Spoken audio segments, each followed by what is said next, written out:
puderem aparecer nas aulas de sábado, pessoal, eu vou deixar gravado, eu vou pedir para os tutores ali da UniCV salvarem e subirem lá para o nosso canal do YouTube, tá? Do canal das Humanidades. Beleza, pessoal, é um prazer estar aqui com vocês, é um prazer estar aqui numa manhã de sábado, pelo menos aqui em Maringá é uma manhã fria de sábado. E estamos conversando, pessoal, sobre filosofia da linguagem. Para aqueles que estão aparecendo pela primeira vez, né? Informo que essas aulas de sábado, como a grande parte das aulas dos outros professores, ela faz uma junção das disciplinas que vocês veem nos módulos de vocês, certo? Mesmo que eu esteja falando, né, de filosofia da linguagem, enfatizando, né, um ponto, uma disciplina ali do módulo de vocês, ela tem relação com outras disciplinas, tá? Ela tem relação com as disciplinas de filosofia geral e problemas metafísicos, filosofia contemporânea, né, teoria do conhecimento. E é claro que a cada aula a gente vai, né, estabelecendo uma relação diferente conforme as disciplinas que vocês têm, tá? Pessoal, é importante a gente notar que, embora nós tenhamos nessas diversas áreas da filosofia, elas dialogam de alguma forma, tá? Então, a filosofia da linguagem, por exemplo, ela não está somente fechada na sua própria ilha. Muitas questões de filosofia da linguagem, elas vão se relacionar com ética, elas vão se relacionar com estética, elas vão se relacionar com política e assim por diante, tá? E vocês podem até perguntar, mas professor, a gente vai ver os filósofos canônicos, né, os filósofos famosos, as escolas, os períodos da história, né, que a gente costuma estudar? Com certeza. Embora, pessoal, aqui na graduação em filosofia, vocês precisam ter contato também com a filosofia a partir dos seus temas, né? Quando nós estudamos filosofia lá no ensino fundamental, quem teve essa oportunidade, né, ou no ensino médio, nós temos contatos com períodos da história e filósofos desses períodos, né? Só que é importante, né, na graduação de filosofia, vocês terem contatos com temas de filosofia que muitas vezes são, ou melhor, né, grande parte deles ainda estão vivos no período contemporâneo, né, no período de hoje, e estão sendo refletidos com os instrumentos filosóficos de hoje, certo? Nós recuperamos os pensamentos de Platão, Aristóteles, né, Descartes, Hume, Sartre, porém, né, independente de nomes, né, filósofos e de períodos da história, a gente precisa entender também a filosofia a partir dos seus temas. Existem filósofos hoje que fazem filosofia hoje com os instrumentos de hoje, né? E nesse foco que eu estou dando aqui, pelo menos nessas primeiras aulas de sábado desse módulo, né, é de uma área da filosofia e também de um instrumento da filosofia que é usado hoje, né? Análise da linguagem é um instrumento filosófico utilizado hoje na universidade no mundo todo, certo? Existem filósofos que eles querem, né, pensar problemas da filosofia a partir de uma análise da linguagem. Professor Augusto, a análise da linguagem é o único instrumento filosófico que nós temos? Não, nós temos diversos métodos filosóficos, diversas maneiras de fazer filosofia. Então faz mais sentido, pessoal, falar em filosofias, né, do que uma filosofia somente. E a análise da linguagem é uma das maneiras de se fazer filosofia. É uma maneira de fazer filosofia muito forte em países de língua inglesa, né? Então é muito bom que vocês tenham, né, o contato com essa área. Vamos entender os principais pontos dessa área, as principais questões dessa área e entender como que ela funciona enquanto instrumento. Então, novamente, uma coisa que eu estou enfatizando em alguma... Opa! Bom dia, Guto. Uma das coisas que a gente está enfatizando, né, nessas nossas aulas é que a filosofia da linguagem, ela também é uma área da filosofia, ela tem um objeto específico de estudo, mas ela também é uma ferramenta, é um instrumento. E ela se baseia, né, grande parte dela, embora a gente está começando a ver, né, ela se baseia em um dos principais instrumentos da filosofia, pessoal. Um dos principais ferramentas da filosofia é a lógica, tá? Um conselho que eu dou, pessoal, a vocês, sempre mantenham, tá, o estudo de lógica de vocês em dia, porque para o pensamento filosófico, a formação filosófica, a lógica ela é muito importante, ela é muito, muito importante, porque já que o nosso grande parte dos nossos instrumentos são os argumentos, né? São os argumentos, nós precisamos fundamentar os nossos argumentos, amarrar os nossos argumentos com base na lógica, tá? Então mantenham sempre o estudo de vocês em lógica em dia, tá? Pessoal, deixa eu então compartilhar com vocês aqui agora. Eu comecei a gravar? Ah tá, comecei a gravar já. Deixa eu compartilhar com vocês aqui agora uma recapitulação do que nós vimos no sábado passado. Eu não estou vendo vocês, tá? Caso alguém tenha uma pergunta, alguma colocação, é só levantar a mãozinha, né?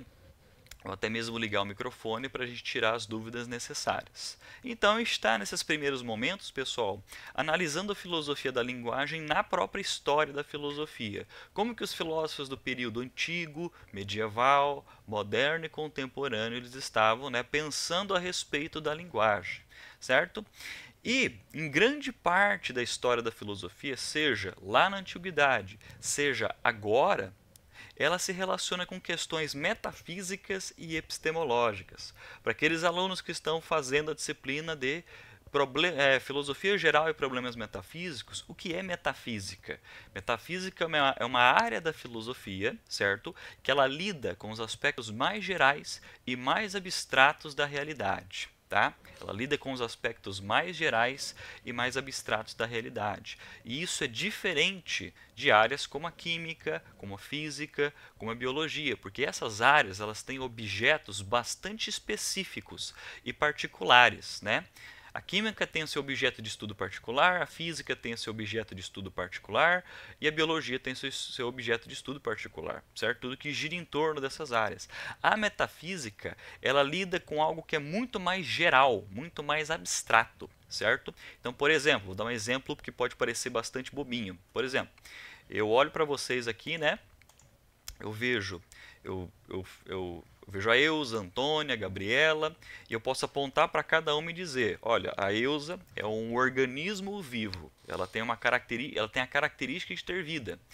A Antônia, ela tem também a característica de ter vida. Eu, Augusto, também tenho a característica de ter vida. Então, eu estou apontando para cada um, né, e dizendo, ó, você é um ser particular, você tem a característica de ter vida. E isso é um discurso empírico, né? Mas o que seria uma pergunta e um discurso metafísico, muito mais geral, muito mais abstrato? Quando eu pergunto o que é a vida. Quando eu pergunto o que é o tempo, independente de elementos particulares. Eu sou um ser particular, a Eusa é um ser particular, a Gabriela é um ser particular que tem a característica. Nós compartilhamos a mesma característica, ter vida. Mas o que é essa grande coisa chamada vida, independente de cada um de nós? Isso é uma pergunta metafísica. Por que é uma pergunta metafísica? Porque ela é muito mais geral, ela é muito mais abstrata. Certo? E professor, o que a filosofia da linguagem tem a ver com metafísica nesse sentido? A palavra vida, numa pergunta de metafísica, ela aponta para o quê? Ela referencia o que exatamente? Ela etiqueta uma coisa que existe na natureza, o universal que existe na natureza, ou é uma palavra que a gente inventou? Então essa é uma pergunta típica da filosofia da linguagem, né? Mas professor, como que isso pode ser possível? O senhor diz que nós temos aqui, todos nós temos a característica de ter vida, né? Então parece absurdo dizer que é uma palavra inventada à toa, né? Mas, por exemplo, eu posso apontar para cada um e dizer que nós temos essa característica, mas a vida, uma caixa maior assim, esse nome que a gente utiliza, essa palavra que a gente utiliza, né, vida, tempo, justiça, né, é uma coisa, é uma etiqueta, é um rótulo que rotula alguma coisa que está no mundo, ou apenas uma maneira que a gente fala das coisas, sem necessariamente etiquetar as coisas, entende? Mas por que eu estou utilizando esse exemplo etiquetar? Porque na história da filosofia, a linguagem ela foi encarada por muito tempo como se fosse a etiqueta das coisas, né? Por exemplo, garrafa é a palavra, é o nome que eu dou para isso aqui. Então é a etiqueta que eu dou para esse objeto aqui, né? A etiqueta da palavrinha garrafa, a etiqueta da palavra, a etiqueta cavalo, que eu dou para aquele ser que caminha por ali, a etiqueta caneta que eu dou para aquele outro objeto. Então, por muito tempo na filosofia, a linguagem foi encarada como se fosse, né? Estou utilizando aqui de forma simples, como se fosse o rótulo, a etiqueta das coisas do mundo, né? Mas isso por muito tempo resolveu alguns problemas, mas em muitas outras questões ela deixa lacunas, né? Então por isso que filósofos vão pensar como que a linguagem funciona? Porque a linguagem ela não apenas deve ser a etiqueta e o rótulo do mundo. A linguagem ela faz mais do que isso, certo? A linguagem ela tem diversas funções. E uma das funções da linguagem, que é uma função muito importante, é ela transmitir conhecimento. Ela, pela linguagem, pessoal, nós transmitimos conhecimento, nós transmitimos informações, certo? Foi por meio da linguagem que vocês se formaram na escola, no ensino básico, que vocês passaram pelo ensino fundamental, pelo ensino médio, mas como exatamente a linguagem passou essa informação para vocês? É uma pergunta que os filósofos eles fizeram durante algum tempo, certo? E hoje nós vamos continuar com essa reflexão. Beleza, pessoal? Tudo tranquilo? Qualquer coisa é só levantar a mão, perguntar pelo chat, escrever o que for melhor para vocês, tá? Mas não se preocupem que nós estamos gravando. Quem perder ou que não entender ou quer repassar alguma coisa, vocês podem ter a possibilidade de fazer isso lá no nosso canalzinho, beleza? Então aqui, ó, para esse slide, recuperando esse slide, a linguagem se relaciona com questões metafísicas, como eu falei para vocês, e questões epistemológicas. Epistemologia, certo?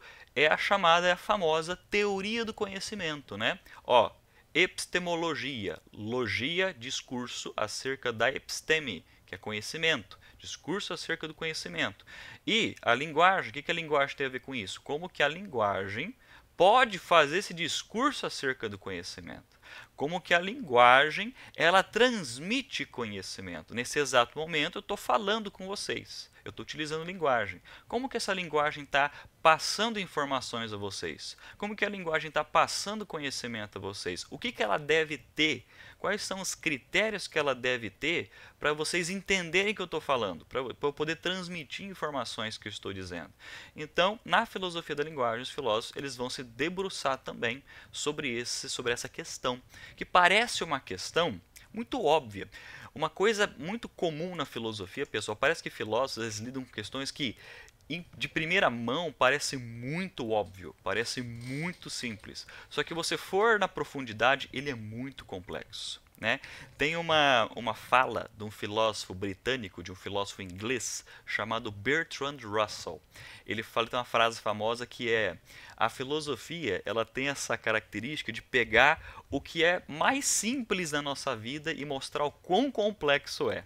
Né? Então ela pega a coisa que é mais simples, que parece mais direta, que parece mais óbvia, e ela mostra que é uma das coisas mais difíceis e mais complexas, né? Mas isso, né, para muitas pessoas isso é muito inquietante, isso é muito desesperador, mas na verdade isso é muito enriquecedor, na verdade, porque impede da gente ser muito passivo, né? Identificar que a vida, por mais simples que ela possa parecer, ela é muito complexa ela é muito complexa na profundidade, né? Então a linguagem é um desses aspectos que, por mais simples que sejam na aparência, ela é muito complexa. Porque poucas vezes na nossa vida a gente pensou, tá, como que a linguagem transmite conhecimento? Como que eu consigo informação pela linguagem, somente pela linguagem? Uma coisa que é imaterial, certo? Uma coisa que ela não pode ser tocada. Como que a linguagem pode transmitir conhecimento? Eu consigo armazenar isso, né? O que ela deve ter? E aí a gente vai entender melhor agora e nas próximas aulas. Então, mas em grande parte da história da filosofia, pessoal, a linguagem ela foi considerada como a etiqueta das coisas, né? O rótulo das coisas. Em outras palavras, utilizando a palavra mais adequada, a linguagem foi considerada apenas como o ponto de referência, referência pessoal. Para tentar falar de forma bastante simples, é isso que eu estou falando, a etiqueta, é o rótulo, certo? Então, por exemplo, quando nós nos perguntamos, né, qual é a referência da palavra garrafa nesse nosso contexto? Qual é a referência da palavra garrafa? A referência da palavra garrafa é esse objeto aqui, certo? A referência da palavra caneta é esse objeto aqui, certo? Então, toda vez que se pergunta sobre a referência das coisas, é a mesma coisa que apontar para a coisa que tem o nome, tá? Vou repetir. Quando nós nos perguntamos sobre qual a referência da palavra X, a resposta para essa pergunta, qual a referência, é a mesma coisa que apontar para a coisa que tem o nome. É a mesma coisa que apontar, né? Então, quando eu falo a referência do nome Pelé, é a mesma coisa de eu apontar para o jogador no jornal, né, na televisão, algo do tipo. Qual é a referência do nome do Papa Leão XIV, né? É a mesma coisa de eu apontar para a pessoa que tem esse nome. Então, referência, né, é a coisa, pessoa, fenômeno que recebe o nome. Tá? Referência à coisa que recebe o nome. E durante muito tempo na história da filosofia, a linguagem foi apenas encarada como a referência, certo?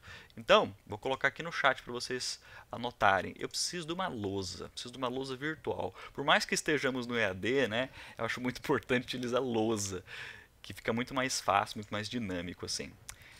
Mas, novamente, durante muito tempo, pessoal, né, o significado das palavras, ela foi considerada como a referência, certo? Significado igual referência, certo? Então, o que significa isso? É dizer que o significado das palavras são as coisas que recebem o nome, são as coisas que estão nas frases. Então, por exemplo, o significado da palavra garrafa é o próprio objeto garrafa. O significado da palavra caneta é o próprio objeto caneta. E durante muito tempo foi assim. Para dar um nome mais técnico, disso que está acontecendo, nós estamos falando da teoria referencial do significado. O que a teoria referencial do significado está dizendo para a gente?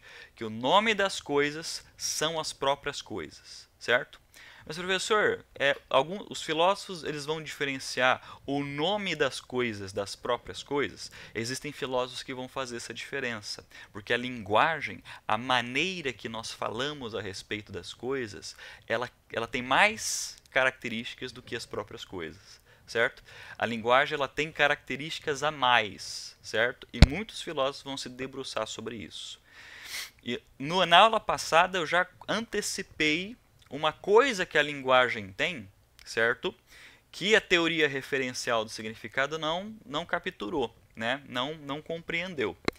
A linguagem, ela não é somente referência. A linguagem, ela não é somente a etiqueta, as etiquetas do mundo. A linguagem é referência mais sentido, certo?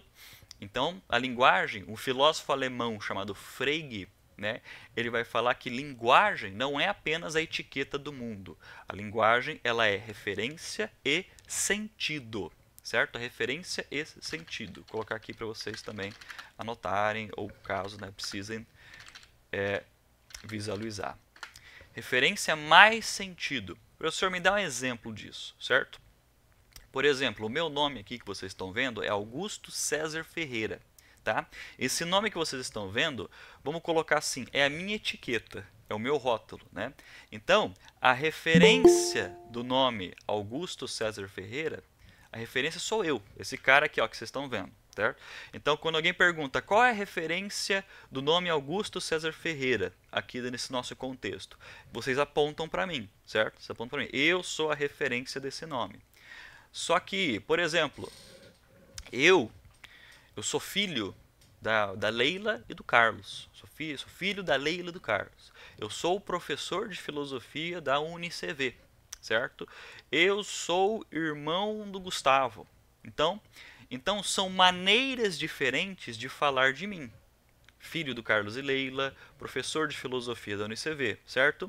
Então, Quando vocês escutam a frase professor de filosofia que dá aula de sábado de manhã da UniCV, quando vocês escutam essa frase, qual é a referência dessa frase? Sou eu, certo?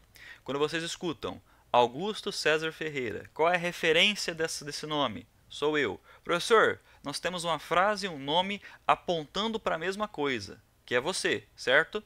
Mas qual é a diferença? Parece que são jeitos diferentes de falar da mesma coisa. Qual é o nome que a gente dá para jeitos diferentes de falar da mesma coisa? O Frege vai chamar de sentido. São sentidos diferentes que se fala da mesma referência. Vou repetir. São sentidos diferentes que se fala da mesma referência. Então, por exemplo, nós tínhamos um jogador, né, chamado Pelé, certo? O nome, a palavra, né, o nome Pelé, qual é a referência? Nós apontamos para o jogador, certo? A referência desse nome Pelé, né, é o próprio jogador. Tá, mas nós temos informações diferentes sobre o Pelé, porque o Pelé também se chama Edson Arantes do Nascimento. Nós temos Pelé, apelido, né, bastante famoso, que é mais conhecido, e Edson Arantes do Nascimento.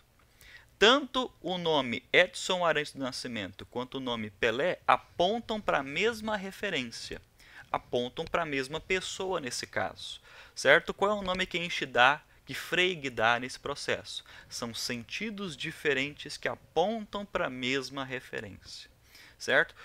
E professor, esse filósofo, né, o Frege, ele só está explicando que a referência pode ter nomes diferentes? Ele só está dizendo isso? Ele está dizendo mais do que isso, pessoal. Porque não é simplesmente, você tem uma coisa no mundo que tem jeitos diferentes de falar dessa coisa, certo? Por exemplo, isso aqui na língua portuguesa se chama garrafa. A referência da palavra garrafa em português é isso aqui, esse objeto aqui. Mas nos Estados Unidos, na Inglaterra, é bottle, né? Então, a palavra bottle também ela referencia esse objeto aqui. A palavra bottle, no inglês, né, nos Estados Unidos, nas Ilhas Britânicas, e a palavra garrafa tem a mesma referência, mas são formas diferentes de você referenciar. Então a língua também faz parte do sentido, certo? Do sentido. Então o sentido, pessoal, mostra maneiras diferentes de referenciar o mundo. E professor, novamente, né, ele não está falando somente que nós podemos falar de maneiras diferentes da mesma coisa, dar nomes diferentes para a mesma pessoa, para a mesma coisa. Não é simplesmente isso. O sentido, ele explica para a gente a obtenção de conhecimento, informações. É a partir dos sentidos da linguagem que nós garantimos. Frege está dizendo isso, não sou eu que estou dizendo isso, tá, pessoal? O Frege ele diz que é a partir dessas maneiras de se falar que nós garantimos conhecimento. Porque, quando eu falei para vocês que o Pelé também se chama Edson Arantes do Nascimento, quando eu falo que o Pelé foi o camisa 10 da seleção de 1958, quando eu falo que o Pelé ele ganhou a Copa de 1970, eu estou passando a vocês, certo? Informações sobre essa pessoa. Estou passando informações sobre essa pessoa. E quando o jogador, a camisa 10 de 58, o jogador que ganhou a Copa de 70, o Edson Arantes do Nascimento e o Pelé, tudo isso apontam para a mesma pessoa, certo? São sentidos diferentes, de contextos diferentes que apontam para a mesma pessoa, certo? E isso nos auxilia a compreender, a ter conhecimento das coisas do mundo, dos fatos do mundo, das pessoas do mundo, das situações do mundo, a partir das diferentes formas que nós falamos sobre as coisas, certo? Então Frege vai dizer para a gente que o sentido nos auxilia, faz a gente entender que a linguagem pode transmitir conhecimento. É a partir do sentido, da presença dos sentidos, que nós conhecemos as coisas, que nós, a partir dos diferentes contextos e de diferentes informações que nós temos sobre o mundo, nós adquirimos conhecimento. Ficou mais ou menos claro, pessoal? Qualquer coisa vocês perguntam, qualquer coisa vocês anotam. Mas isso é uma coisa muito importante. Então, a linguagem, a gente precisa... É uma pergunta filosófica isso. Quais são os critérios para a linguagem passar conhecimento? Como que eu consigo conhecimento só de ouvir o professor falar? Certo? O que a linguagem deve ter para passar conhecimento? Ela tem essa possibilidade de estabelecer a noção de sentido. Por isso que você pergunta, em qual sentido você falou isso? Qual é o sentido dessa palavra? Toda vez que você se pergunta sobre isso, você se pergunta sobre uma característica da linguagem que auxilia você a entender como que você conhece o mundo, né? Como que você conhece o mundo pela linguagem. Né? Como que você consegue falar de diversas maneiras sobre o mundo. Então, por exemplo, quando utiliza a palavra bottle, né, para falar sobre esse objeto no inglês, e quando utiliza a palavra garrafa, né, não é simplesmente línguas diferentes para falar da mesma coisa. Você está adquirindo conhecimento de sentidos diferentes, né, que fala da mesma coisa. Certo? Então você está aprendendo uma informação de que a palavra, a forma que se diz no inglês para esse objeto é outra. E assim por diante. Então, pessoal, são exemplos bastante triviais, até bastante simples, para a gente entender como que a linguagem ela pode transmitir conhecimento. Qual é o nome desse filósofo que fala sobre referência e sentido? É Frege, tá, Gabi? Deixa eu colocar o nome dele aqui. É um nome chatinho, tá? Assim como grande parte dos filósofos tem um nome meio chatinho, né? Chama Frege. Só que a gente pode ler Frege, né? Só que a pronúncia é Frege, tá? E ele é um filósofo lá do século XX, certo? Filósofo do século XX. E ele, pessoal, é muito importante que vocês saibam disso, ele foi um dos fundadores dessa área que nós estamos estudando, que é a filosofia da linguagem, tá? Professor, mas o Platão, o Aristóteles, o Santo Agostinho, eles não refletiram filosoficamente sobre a linguagem na época deles? Sim, só que não havia uma área específica da universidade que estudava isso especificamente. Foi somente com o Frege e com outros filósofos, né, que nós temos a área universitária, a disciplina, né, de filosofia da linguagem, certo? Então, por exemplo, vocês aqui no EAD, vocês têm um módulo e nesse módulo vocês têm diversas disciplinas, certo? É claro, nós estamos aproveitando as aulas de sábado para fazer uma grande amarração, né, entre essas disciplinas. Mas, se nós estivéssemos, né, aqui numa sala de aula, especificamente, né, da disciplina de filosofia da linguagem, nós começaríamos por ele. Nós começaríamos com o Frege, nós temos o Russell, né, Bertrand Russell, nós temos um chamado Wittgenstein, que é austríaco, que ele é que são um dos principais filósofos da filosofia da linguagem. Ele foi a própria referência de falar sobre a referência. Exatamente, perfeito. Perfeito. Então, a referência do nome Frege, a referência dessa palavrinha, né, aponta para algo ou alguém, aponta para ele, né? O autor, né, do livro ou melhor, o autor do artigo referência e sentido. Qual é a referência dessa frase? É ele próprio, né? O professor que o professor Augusto está falando é ele próprio. Vocês conseguem perceber, pessoal, que tem diversos sentidos de falar da mesma coisa. E quando nós temos diversos sentidos de falar da mesma coisa, nós garantimos, né, a transmissão de informação e conhecimento por isso. Perfeito. Eu tô notando que vocês estão pegando bem, né? Pegando bem esses elementos da aula, no caso. Perfeito, pessoal. Sigamos. Então, só para recuperar, no período antigo, né, nós temos Platão no livro Crátilo, que ali nós temos o Platão discutindo linguagem, né, no livro Crátilo. Aristóteles, né, no conjunto de obras, né, o Órganon, ele trata sobre critérios da linguagem. Mas, professor, do que exatamente Aristóteles está falando quando fala de critérios da linguagem, né, no Órganon, né, no conjunto de obras chamado Órganon? Ele fala sobre lógica, tá?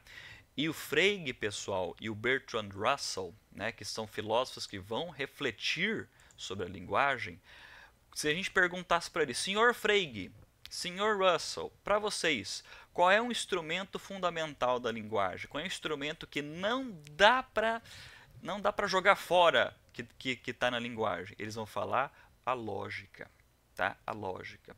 Professor, por que a lógica é importante para a linguagem, né? Para esses filósofos que o senhor falou?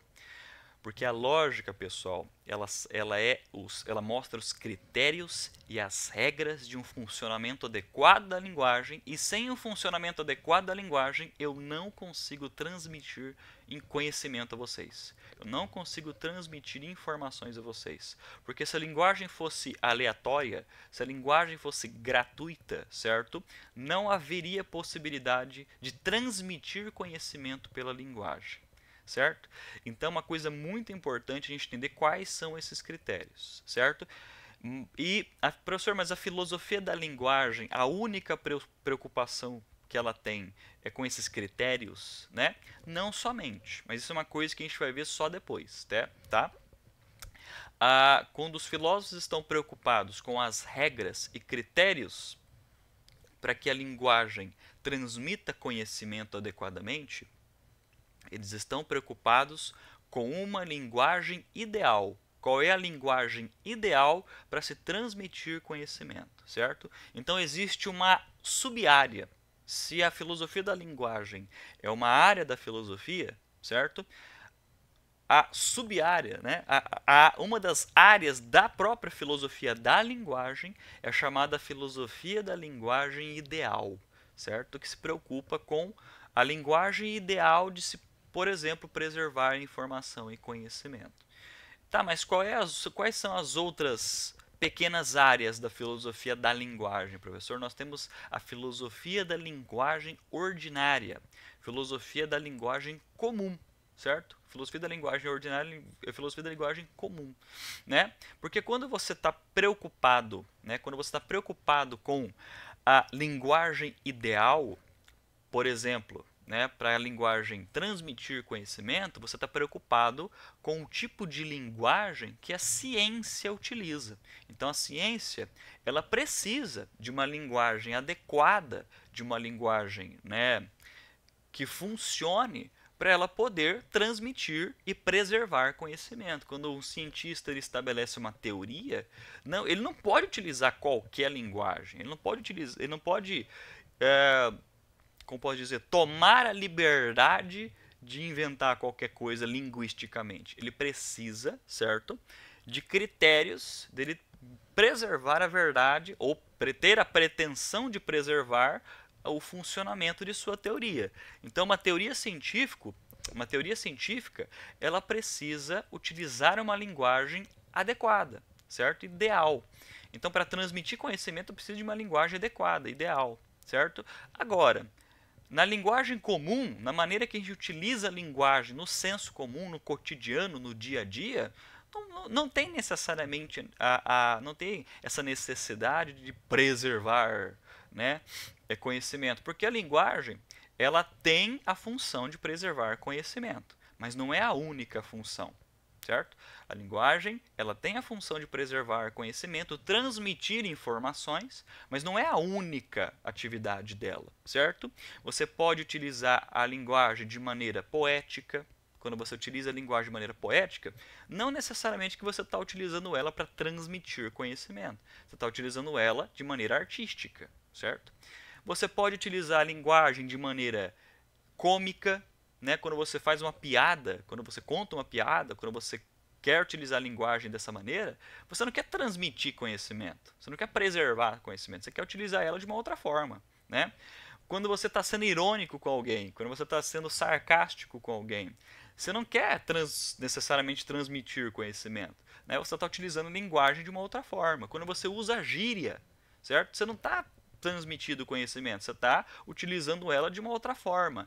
Então, nós temos essa área da filosofia da linguagem que pensa, né, que analisa as diferentes formas de você utilizar a linguagem no cotidiano, certo? E isso é diferente de você se preocupar com a linguagem transmitindo conhecimento. E aí é uma outra preocupação da linguagem. mas também nós temos, né, a seguinte pergunta, tá? Quais são as diferentes formas que nós utilizamos a linguagem? Quais são as diferentes formas que nós podemos, né, utilizar a linguagem? Aí os outros filósofos, né, como Wittgenstein, como John Searle, como que mais? Como John Austin, né, que são filósofos contemporâneos da linguagem, eles vão se preocupar, né, com a linguagem comum, com a linguagem ordinária, certo? Então, pessoal, só para vocês terem contato mais íntimo, né, aqueles que estão vindo pela primeira vez aqui nas aulas de sábado, sobre o que a gente está discutindo, certo? E aí, pessoal, uma coisa importante, eu vou pular aqui para o período contemporâneo. Isso aqui são os slides da história da filosofia, tá, pessoal? Nosso ponto, ele está aqui, ó, no período contemporâneo.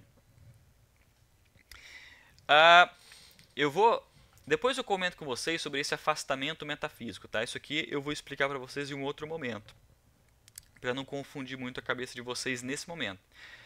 Mas essa preocupação, pessoal, de por que a linguagem ela precisa preservar conhecimento, precisa transmitir informações, certo? Da onde que surge essa preocupação na filosofia? Da onde que aparece essa preocupação na filosofia? Ela surge no momento em que a ciência está apresentando resultados.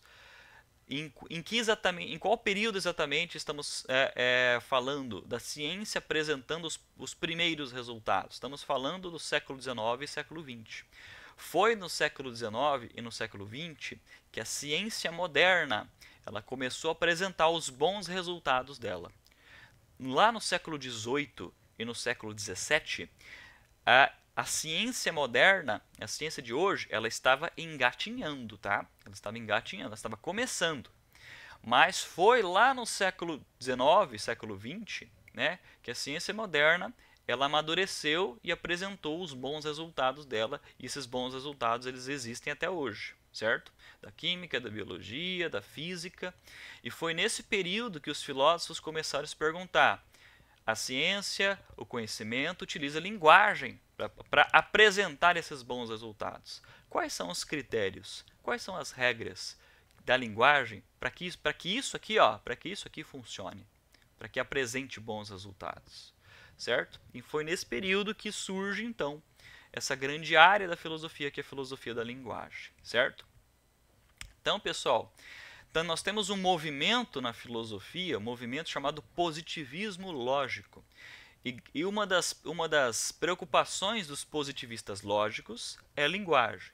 Os positivistas lógicos, pessoal, eles não se preocupam somente com a linguagem, eles se preocupam com diversas coisas que está acontecendo no período deles. Mas dentre essas coisas está a linguagem, como que nós devemos utilizar a linguagem adequadamente. E quando você se pergunta qual é a maneira adequada de nós utilizarmos, né, a linguagem, você está fazendo uma pergunta filosófica, tá? Você está fazendo uma pergunta da filosofia. Porque, por exemplo, quando eu falo linguagem, pessoal, eu não estou falando de distinções culturais, tá? Eu não estou falando a língua japonesa, a língua portuguesa, a língua inglesa, o francês, o alemão. Não estou falando somente dessas distinções, porque todas elas são línguas, certo?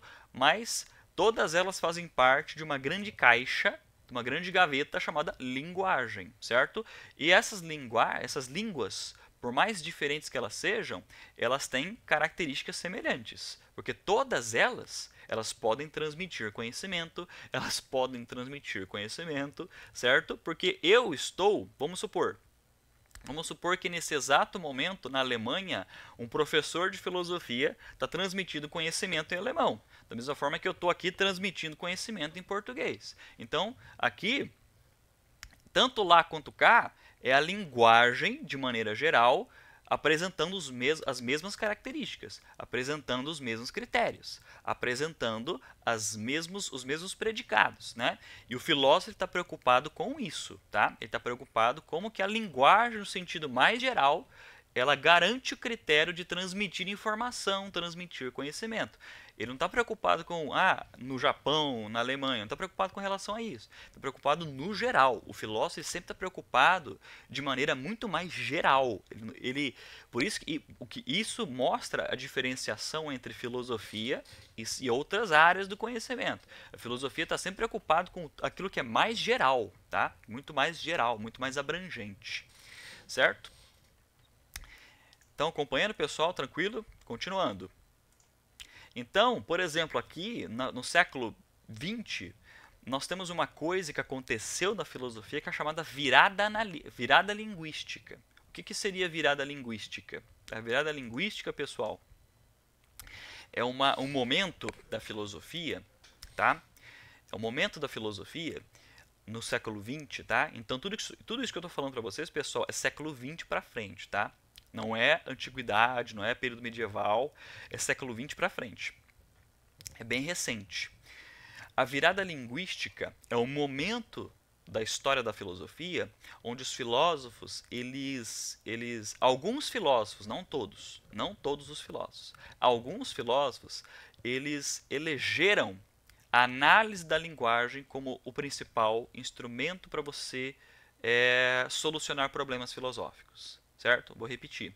Alguns filósofos, em certo período lá do século XX, eles pensaram, eu acho que a análise da linguagem é o melhor instrumento da filosofia, é o melhor instrumento para eu solucionar problemas, né, filosóficos, fazendo uma análise da linguagem, certo?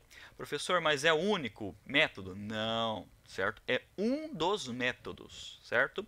Então, existem filósofos que escolhem outros métodos de fazer filosofia. Né? Estamos conhecendo, né?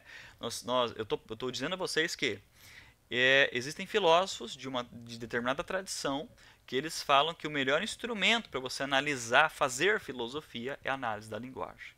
Então, esses filósofos que escolheram esse método de fazer filosofia, eles geralmente fazem a seguinte pergunta, tá? Estamos analisando a mente. Estamos pensando, estamos refletindo sobre a mente, certo? Uma reflexão filosófica. E aí a pergunta que os filósofos que escolheram esse instrumento, eles vão fazer, o que eu quero dizer pelo termo mente? Né? O termo mente, qual o significado dele? Né? O que ele quer dizer? Para onde que ele aponta? Quais são as características do termo mente, da definição mente, do conceito mente? Então, quando vocês escutarem um filósofo falando dessa forma, é muito possível que seja um filósofo que escolhe a análise da linguagem para fazer uma análise filosófica, certo? Para fazer uma análise filosófica. Novamente, pessoal, não é a única forma, não é o único instrumento para você fazer filosofia, é um dos instrumentos. Nós temos, por exemplo, o estruturalista, né? O estruturalismo é uma maneira de fazer filosofia. A fenomenologia é uma maneira de fazer filosofia, né? A teoria crítica é uma outra maneira de fazer filosofia. E a análise da linguagem é uma delas, tá? Aqui no período contemporâneo. É importante que vocês tenham contato com isso, tá, pessoal? Eu vou retomar uma coisa, né, que eu falei lá no início da nossa aula de hoje, certo? Faz mais sentido, tá? E não é só eu que estou comentando sobre isso, diversos professores falam sobre isso. Faz mais sentido falar em filosofias, né, do que uma única maneira de fazer filosofia, certo? Mas professor, mas todas essas maneiras de fazer filosofia não diz respeito à filosofia de maneira geral? Diz, só que são filosofias diferentes, certo? Da mesma maneira que nós temos línguas diferentes, né? Japonês, alemão, português, francês, certo? Coreano, né? Italiano. Então, vamos fazendo essa analogia, nós temos diferentes maneiras de se fazer filosofia no período contemporâneo, certo? E outra coisa bastante importante, só para eu não fechar o parênteses ainda, né? A filosofia não é simplesmente os nomes, tá? Não é simplesmente a gente sempre identificar aquele cara, aquela pessoa, né, que falou sobre aquilo naquele momento, né? Porque parece que as aulas de filosofia é uma coleção de nomes, né? Uma coleção de o Platão, Aristóteles, são nomes importantíssimos, né? Incontornáveis, eles são fundamentais para a gente. Só que a filosofia não é simplesmente uma coleção de nomes, né? É simplesmente uma coleção de períodos da história também. Nós estamos conhecendo aqui os instrumentos, os conceitos e os argumentos, né? E o Frege, pessoal, né, acompanhando, né, a Gabi aqui no chat, o Frege, qual é o argumento do Frege? Qual é o principal argumento do Frege aqui nessa nossa conversa? Né? O principal argumento do Frege é a linguagem, ela não é simplesmente a etiqueta do mundo. A linguagem não é simplesmente os rótulos, a etiqueta que a gente fala das coisas. Ela tem ela tem algumas outras características que fazem com que ela funcione, né? E uma dessas coisas que faz com que a linguagem funcione são os sentidos, né?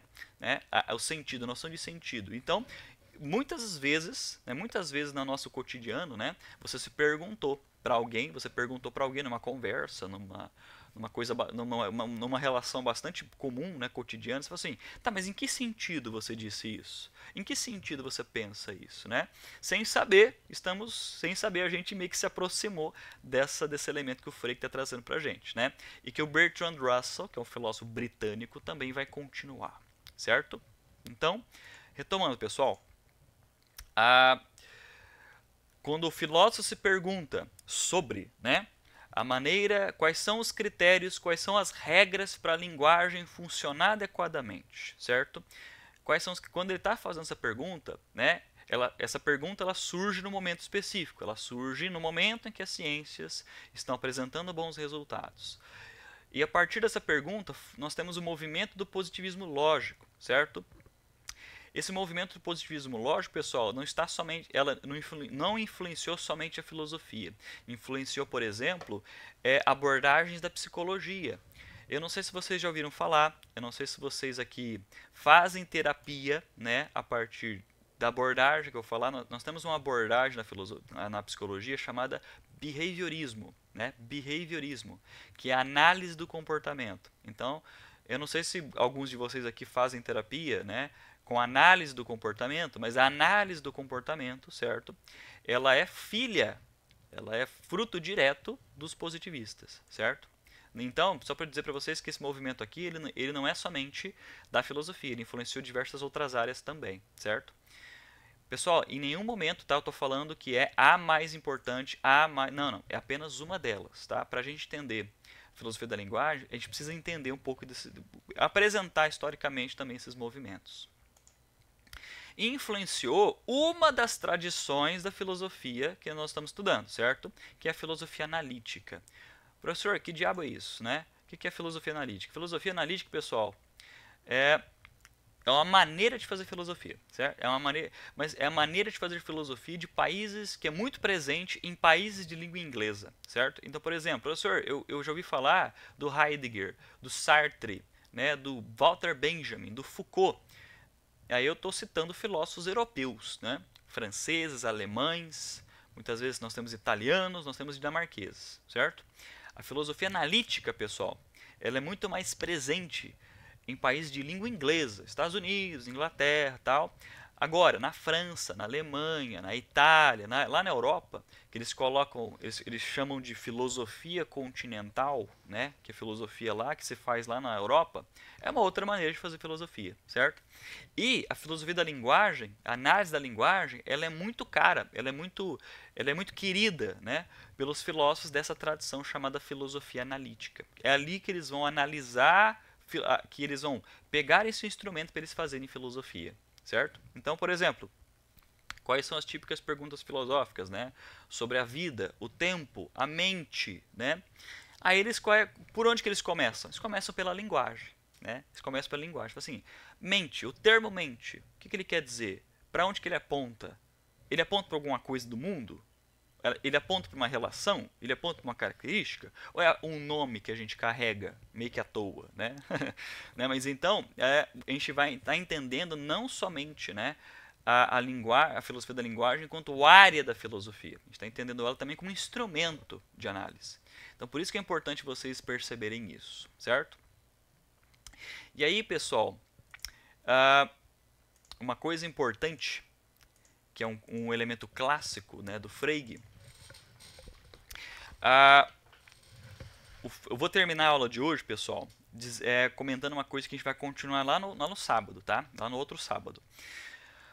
Por que o Frege ele diz que a linguagem ela apresenta referência e sentido, certo? Referência e sentido. A resposta para essa pergunta nós já temos, né? Pelo menos parte dela, que é para a linguagem transmitir conhecimento, para a linguagem preservar conhecimento, para a linguagem transmitir informações, certo? Ela não deve somente rotular o mundo, etiquetar o mundo. Perfeito, ok. Tá, mas o que mais ela tem, o que mais ela precisa ter para a gente poder ter, por exemplo, teorias científicas, para poder ter garantias de verificação. Porque quando eu falo conhecimento, fatos, verdade, eu estou falando também de verificação, certo? Bem, eu tenho que provar isso que eu estou falando, certo?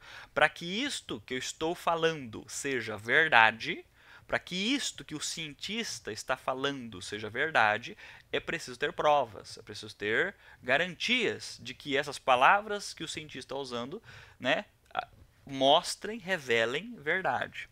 E qual é a maneira que a linguagem precisa apresentar para ela ter esse contato com os fatos, para ela ter esse contato com as evidências? A linguagem precisa apresentar proposições, certo? O que é uma proposição?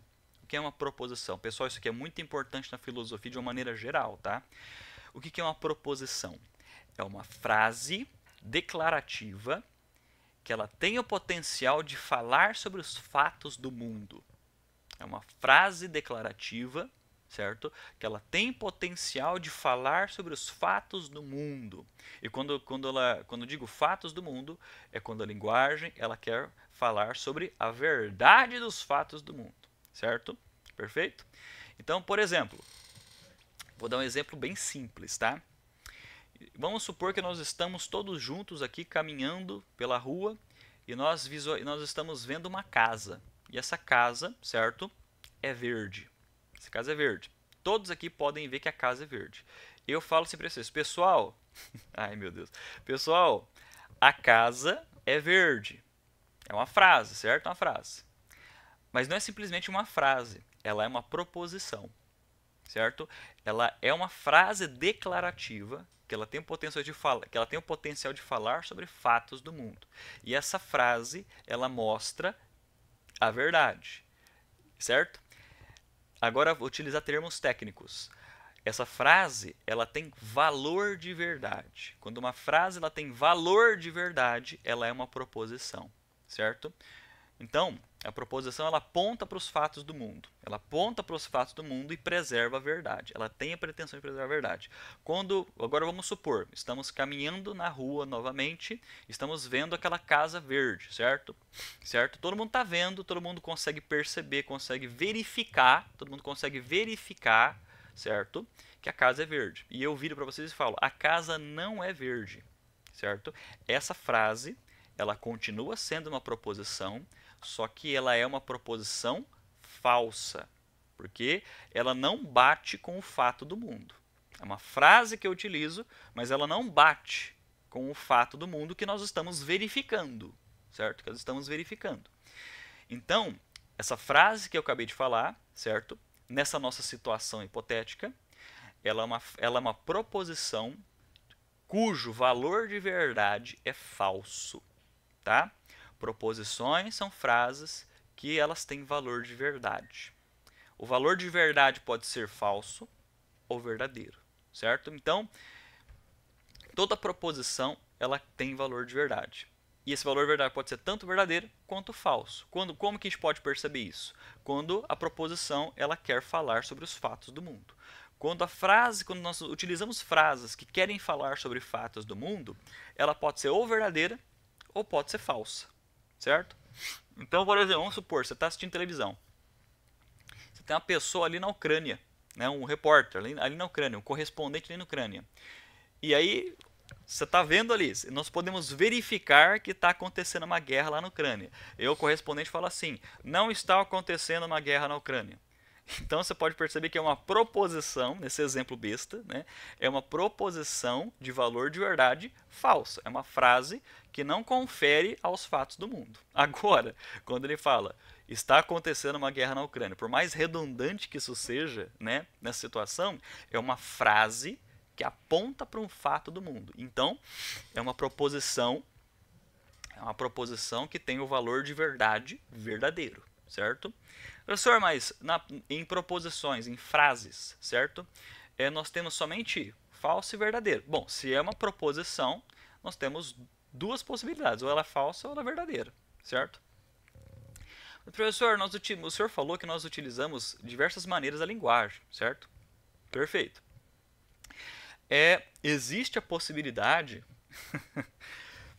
existe a possibilidade de nós utilizarmos a linguagem e ela não fazer o menor sentido. Por exemplo, quando eu digo, a cor azul, ela pesa 2 quilos. A cor azul, ela pesa 2 quilos, né? Quando eu falo que o substantivo gato é um sujeito alemão, ela não faz o menor sentido. É uma maneira completamente sem sentido de utilizar a linguagem. Então, toda vez, certo, que ela for utilizada dessa forma, ela não é uma proposição. Ela não é nem verdadeira, ela não é nem falsa. Ela não faz sentido. Quando algo não faz sentido, não significa que ela é falsa. É diferente, tá?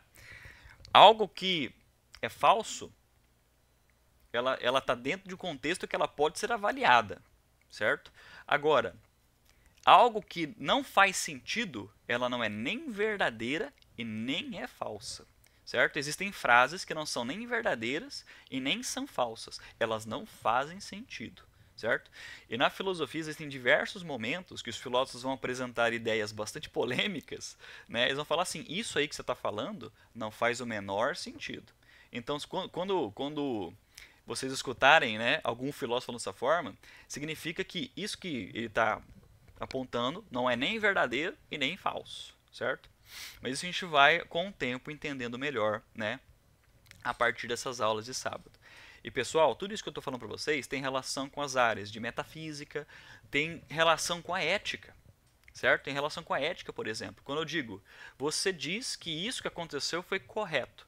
Tá, mas o que você quer dizer? Quais são os critérios da gente avaliar, né, quais são as definições da ação correta? Esbarra, quando você faz a pergunta, você está esbarrando também com a linguagem, né? Então é importante a gente perceber essas diferenças, perfeito?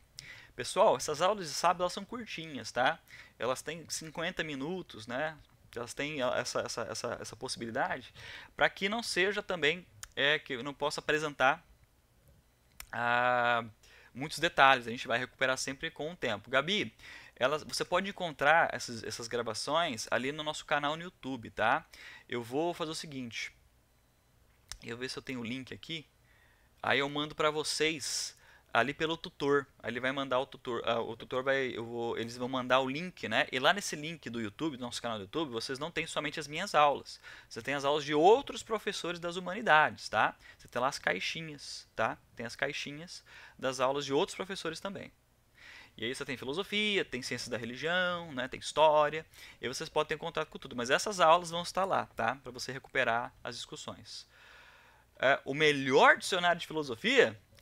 Cara, nós temos digo assim, nós temos muitos dicionários muito bons, né? Diversas maneiras possíveis.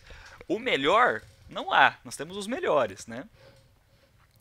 O melhor, eu acho que aquilo que pode ser útil a vocês, eu vou até tirar aqui, só um minutinho, tá, pessoal? Deixa eu só mutar para eu mostrar para vocês aqui.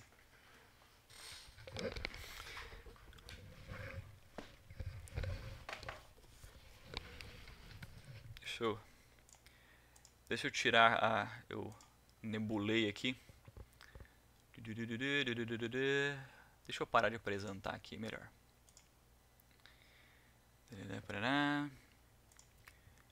Plano de fundo. Tirado aqui. Aí, beleza. Meu fundo é meio feioso aqui, então... Esse aqui, Guto, isso aqui é o Dicionário Baiano de Filosofia. Esse aqui é o mais acessível, tá? Isso aqui você consegue encontrar facilmente em livrarias. Isso aqui é bem completinho, tá? Nós temos diversos outros que são muito bons, né? Mas aquele que você vai achar, por exemplo, uma livraria num shopping, né? Uma livraria de livros novos, né? Livros novos nesse caso. Isso aqui vai ser facilmente encontrado, né? Aí a Dayan tem. Esse aqui é o do Nicola Baiano. Mas nós temos também, Guto, diferentes dicionários de filosofia para objetivos diferentes, tá? Por exemplo, deixa eu mostrar um outro aqui.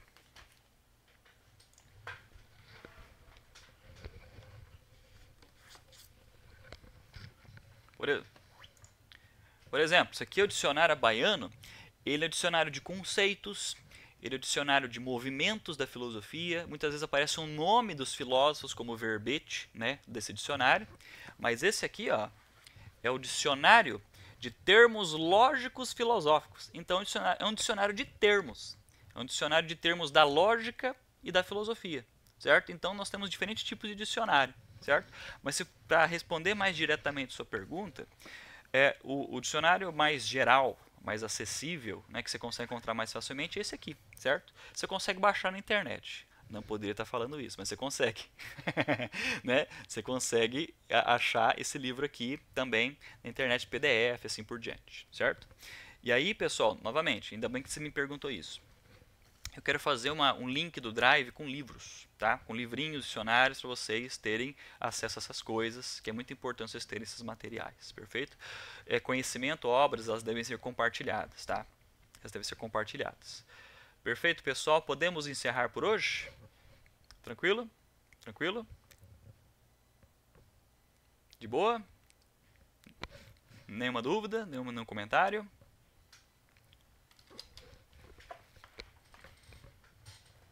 Beleza, pessoal. Qualquer dúvida, entre em contato pela tutoria comigo, tá? E até o próximo sábado. Falou!